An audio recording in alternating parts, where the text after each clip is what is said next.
I got into writing. And this time I want to talk about what to do once you're done writing your book. The first thing you should do is celebrate. Like for me, every time I finish a book, I kind of feel like I've started this trend of getting a new tattoo. This one, I have a feather, or feathers. I need to get a balance keeper's tattoo, but I just don't know what to do yet. But anyways, step one, celebrate. You finished writing your book, and that's a huge, huge task to overcome, so you did it. The next best thing you can do, I think, is to step away from that book for a while. Close your laptop and just forget about it for a while. Read something entirely different from the book that you just wrote.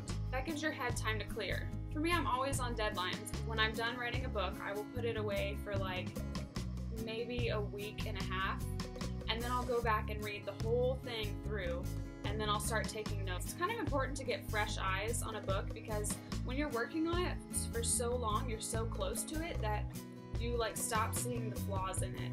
Like moms with newborn babies, and you're like, that baby is ugly, man. The mom is like, this is the most beautiful baby in existence. And you're like, I don't get it. And I feel like that's how writers look at our books. They're like our babies to us, and we think they're perfect and there's nothing wrong with them ever, until we take a break and we go back and we reread it and we're like, oh, I see it now. Once you've taken a break, it is time to go into the editing phase. I personally love the editing phase. I feel like it is the most exciting part of writing a book. It's like when you have like the corners of a puzzle, right? You got the corner pieces set, and you have this big blank spot in the middle, and all these scattered pieces all over the place, and you finally get to like pick them up and like snap the puzzle pieces into place. It's like the coolest feeling, right? So for me, that's kind of what editing is. A lot of people are afraid of it, but I don't think you should be. One super important part of editing is to get someone else to read your work. Now, you'll always hear people say, don't ask your mom to read your book, but it's true. Don't ask your best friend to read your book. Do not ask your husband to read your book. When I first wrote my very first book, is I went and I kind of looked up some book bloggers online that I've been talking to for a while, and that I kind of trusted their opinion. I also asked an old English teacher from high school if he would read my work.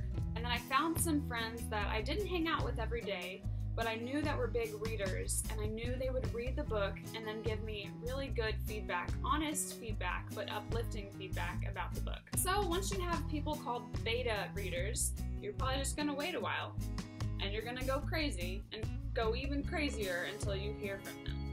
It's super important not to take every single note to heart.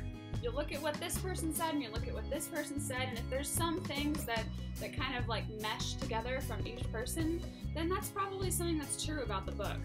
But you kind of just have to pick and choose what you think you agree with in their notes. And it's okay not to agree with everything, but you have to be willing to edit. When I finished my first book, I was really not into the whole editing thing. I was like, but I worked so hard on this thing, and I feel like it's perfect, and someone's gonna want to publish it, right? Wrong, no one did, and I understand why. I didn't realize how important editing was. I didn't take it seriously. So once you're done with editing, you're gonna edit some more. You're probably gonna edit one more time.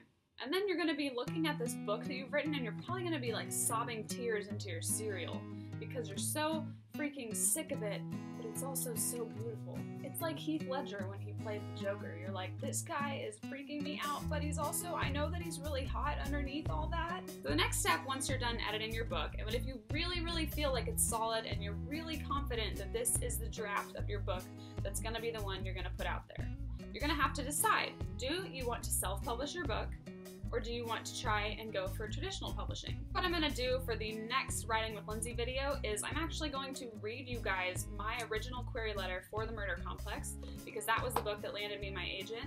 For now, if you guys are working on a book, I just want to encourage you to keep going, don't stop. I know sometimes it's super hard to keep going, but you can do it. If you guys have questions for me, if you want me to do a video over a specific thing, then leave the question in the comments and I will get to it.